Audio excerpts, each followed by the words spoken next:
Everything is, and therefore Bhishma, on his deathbed, one of the things Bhishma says, nobody knows the plan of Lord Sri Krishna.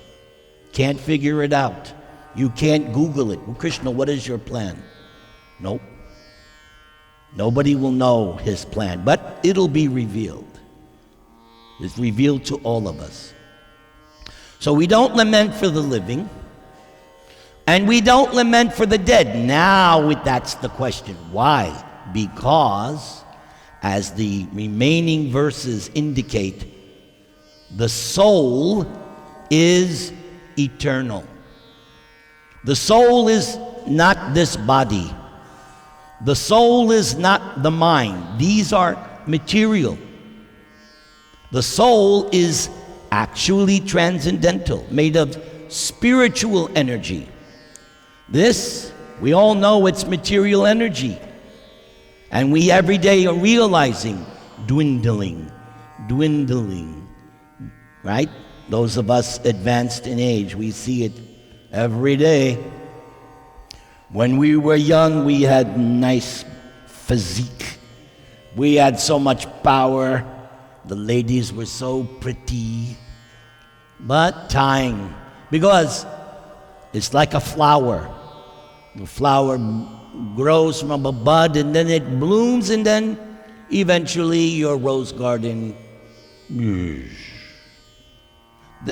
Our bodies are just like that. They're dwindling. So, Krishna introduces now in this section the concept of the soul. And he describes it positively and negatively. The soul, you cannot give a dimension, but the Vedas say, in terms of understanding, you should think of the soul as 1/10,000th the tip of the hair. So it's atomic. But actually, because in the same Bhagavad Gita, Krishna soul says the soul is immeasurable. But the Vedas give us this concept just to help us to understand. But actually, the soul is immeasurable. You cannot cut it. Like you have a big birthday cake or a pizza.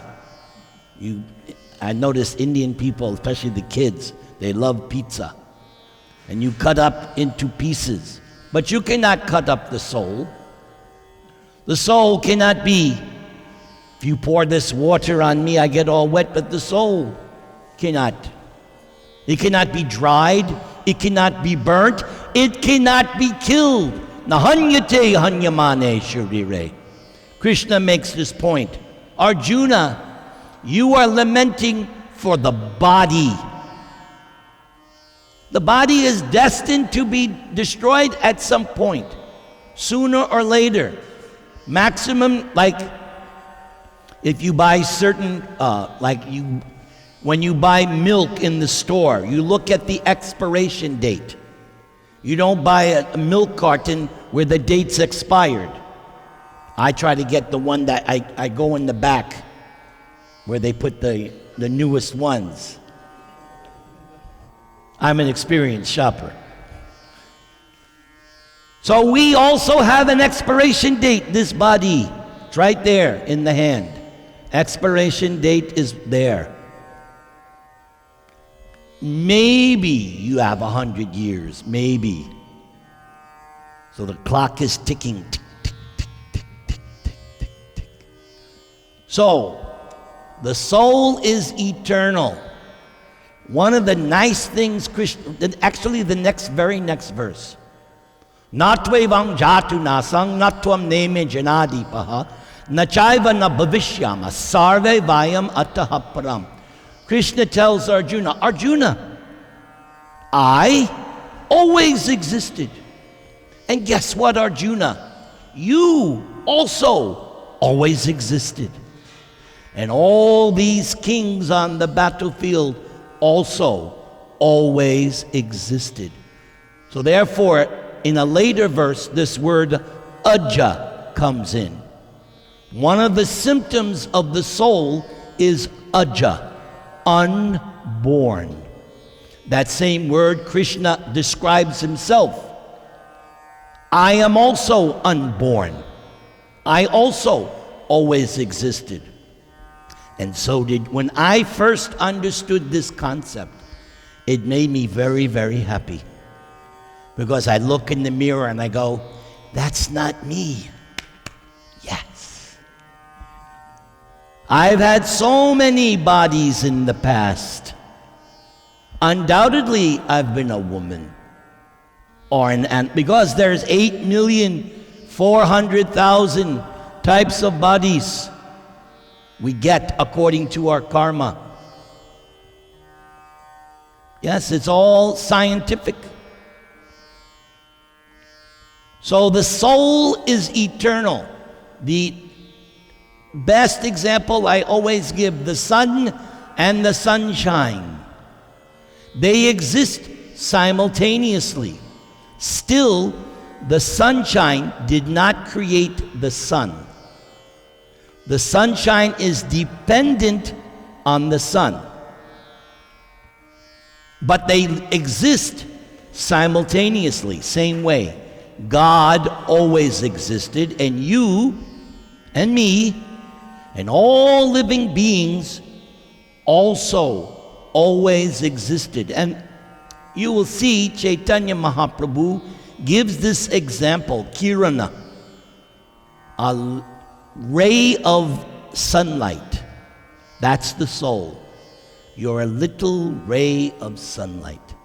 Now, the sun ray and the sun, same quality, correct? But the potency is different. You don't mind the nice morning sun rays coming into your home. You open your curtains and you have a nice view, and the sun comes in and you're doing your Om, or Hare Krishna, Krishna Krishna, Hare Hare, Hare Rama, Rama Rama, Hare Hare. But you don't want the sun to come in. No, because of the potency. So Krishna, God, he is like the sun, omnipotent, omnipotent. And we have all of Krishna's qualities, but to a molecular degree, because we're only a little particle of sunlight. But still, you always existed. So sometimes in certain situations, I make a joke. Get used to yourself. You're not going anywhere. You're just going to change apartments. Most of you, when you came here to America, you lived probably very simply, but then you became successful and you got yourself a nice house. So, you have this house, right? You're going to get another one. Now, you all know, real estate, expensive. You have to be able to pay for it. So your next body, you have to pay for it. And what is the payment? Your pious activities. So, it behooves you to really accumulate a nice karmic bank balance. By the way, when you come to the temple, ka-ching, ka-ching, ka-ching, you are multiplying your spiritual account. And when you look at the beautiful deities, ka-ching, ka-ching, ka-ching. So don't look at me. You can look at. Although, by looking at someone with tilak, your bad karma gets burnt up. It's a service I do. So, it's okay. But, or when you participate in the kirtan and you chant with me, Hare Krishna, Krishna Krishna, Hare Hare, Hare Rama, Rama Rama, Hare. Your account is multiplying and multiplying and multiplying. You want to have a big bank account so that your next life, I can't give this person inferior. I have to give, just like according to the Vedas. In your previous life, you were pretty good. Why? Because you took birth in India. That is Beverly Hills in terms of earthly births, or whatever right? But hey, don't rest on your laurels. There's no guarantee.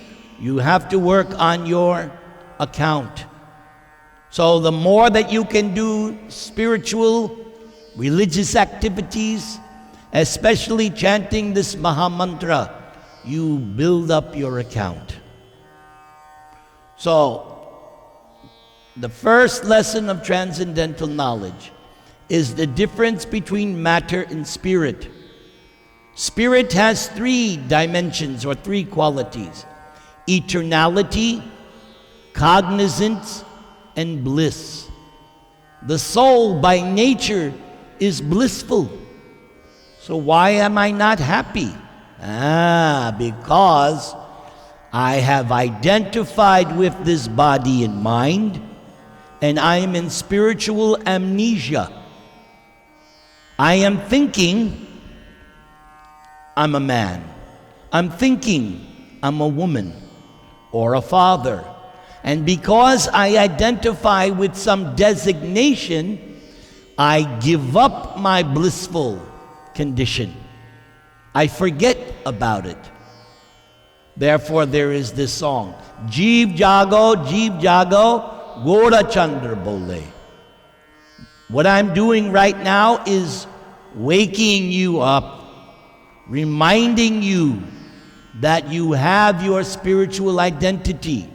We have just neglected it. I'm just like you. I also neglected it. But I'm actively working on reawakening. What is self-realization? We hear this term so many times. Self-realization, it means to understand beyond the shadow of a doubt that I am eternal, full of knowledge and bliss. You can't fake that. You don't get a degree here. Here is your diploma. Satchidananda. No. You either are self-realized or you're not self-realized. And the whole message of Bhagavad Gita is to come to that stage of self-realization. And at the end of Bhagavad Gita, Krishna makes it so simple.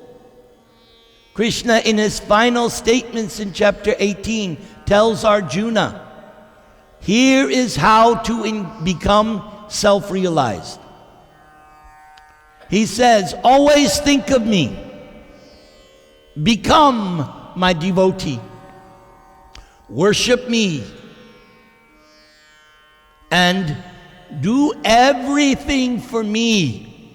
In this way, you will come to me.